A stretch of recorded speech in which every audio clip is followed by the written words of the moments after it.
साथियों नमस्कार, मैं रामकृष्ण गर्ग और हमारे YouTube चैनल आर के स्टडी अड्डा में आप सभी लोगों का स्वागत है। जैसा कि आप सभी लोग जानते हैं, मैं प्रतिदिन मनोविज्ञान के क्षेत्र में एक वीडियो लाता हूं और उसी के अगले क्रम में आज का हमारा टॉपिक है अभिवृद्धि और विकास के सिद्धांत, principle of growth and development. तो साथियों, इस वीडियो को आप लोग अंत तक जरूर देखें क्योंकि ये वीडियो बहुत ही महत्वपूर्ण होने वाला है शिक्षक पात्रता परीक्षा वर्ग 3, इसके अलावा रीट, यूपीटीईटी आदि के लिए।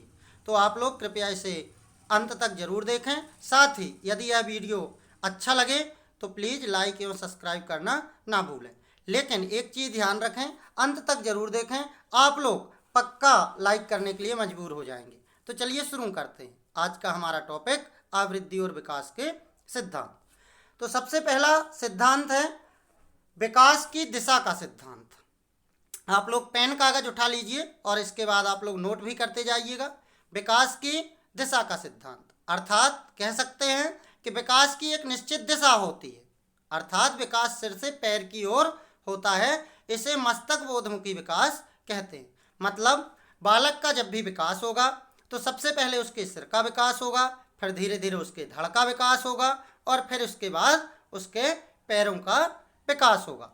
तो जब उसका एक निश्चित दिशा में, मतलब सर से लेकर और पैर की ओर होता है, जो एक निश्चित दिशा में होता है, इसे ही हम विकास की दिशा का सिद्धांत कहते हैं। अक्सर प्रश्न आ जाता है कि मस्तक बोधमुखी विकास क्या कहलाता है, तो दिशा के सिद्धांत को ही मस्तक बोधमुखी विकास कहते हैं।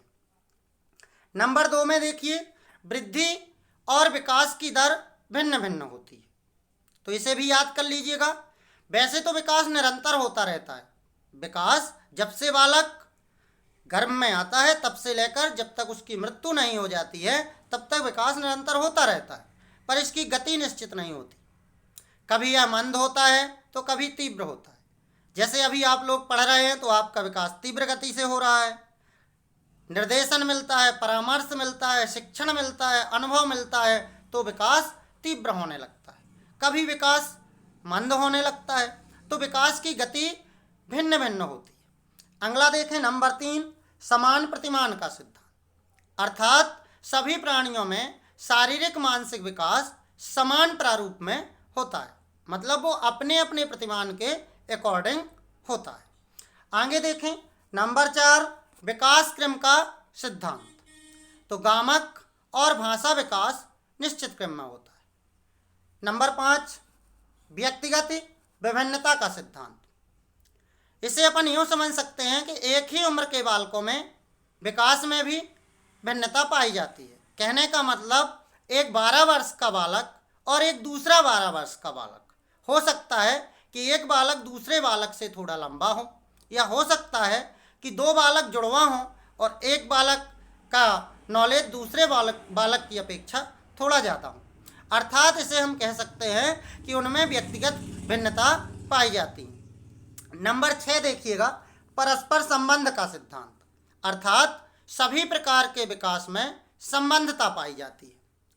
कहने का मतलब यदि बालक का शारीरिक विकास तीव्र होता है तो मानसिक विकास भी तीव्र होने लगता है। आप लोगों ने एक कहावत सुनी होगी कि स्वस्थ शरीर में ही स्वस्थ मस्तिष्क का निवास होता है। अर्थात यदि शारीरिक विकास तीव्र होता है तो मानसिक विकास भी तीव्र होता है। अर्थात प्रत्येक प्रकार के विकास में आपस में संबंध पाए जाते हैं। अगला देखें, नंबर 7, वंशानुक्रम व वातावरण की अंतःक्रिया का सिद्धांत।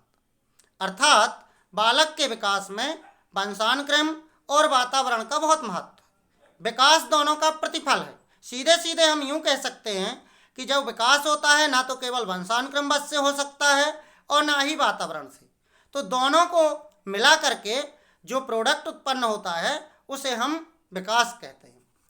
आगे देखें, नंबर 8, निरंतर विकास का सिद्धांत। इसका अर्थ यह है कि विकास कभी रुकता नहीं है, वह निरंतर रूप से चलता रहता है। यूँ कहें तो कभी मंद कभी तीव्र हो सकता है, लेकिन किसी न किसी रूप में विकास चलता जरूर रहता है। आगे देखें, नंबर 9, चक्राकार या वर्तुलाकार विकास का सिद्धांत।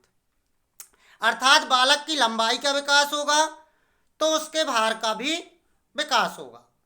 इसको हम ऐसा समझ सकते हैं कि इस तरह से लंबाई बढ़ती जाती है और इस तरह से फैलता भी जाता है।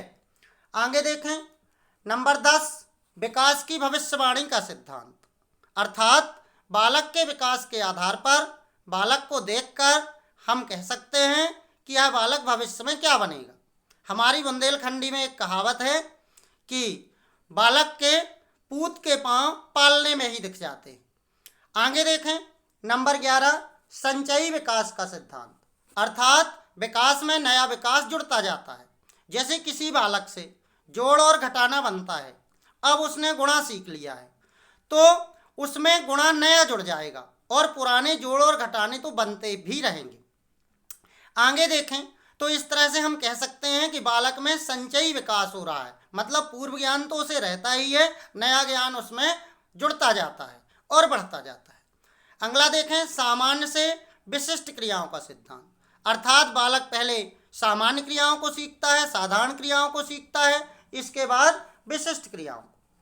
नंबर 14, प्रारंभिक बुनियाद का सिद्धांत, अर्थात यदि बालक की नींव अच्छी हो तो बालक का विकास शीघ्र होता है और यदि बालक की नींव अच्छी ना हो तो बालक का विकास अच्छा नहीं होता है। आगे देखें नंबर 15, एकीकरण का सिद्धांत, बालक पहले संपूर्ण अंगों को उसके बाद उसके विभिन्न भागों को चलाना सीखते हैं, अर्थात पहले पूरा हाथ बालक ऊपर उठाता है, फिर धीरे धीरे हथेली को चलाना सीखता है, इसके बाद वो उंगलियों को चलाना सीख जाता है।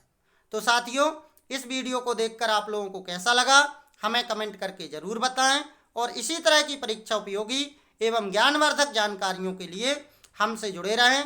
और यदि आपको ये वीडियो अच्छा लगा हो तो प्लीज़ हमारे चैनल को सब्सक्राइब कर लें, क्योंकि मनोविज्ञान के क्षेत्र में एक पूरी सीरीज आने वाली है। यदि आप इस चैनल को सब्सक्राइब कर लेंगे, साथ ही बेल आइकन को भी दबा लेंगे, तो आप लोगों के पास हमारी वीडियो पहुंचती रहेगी। धन्यवाद।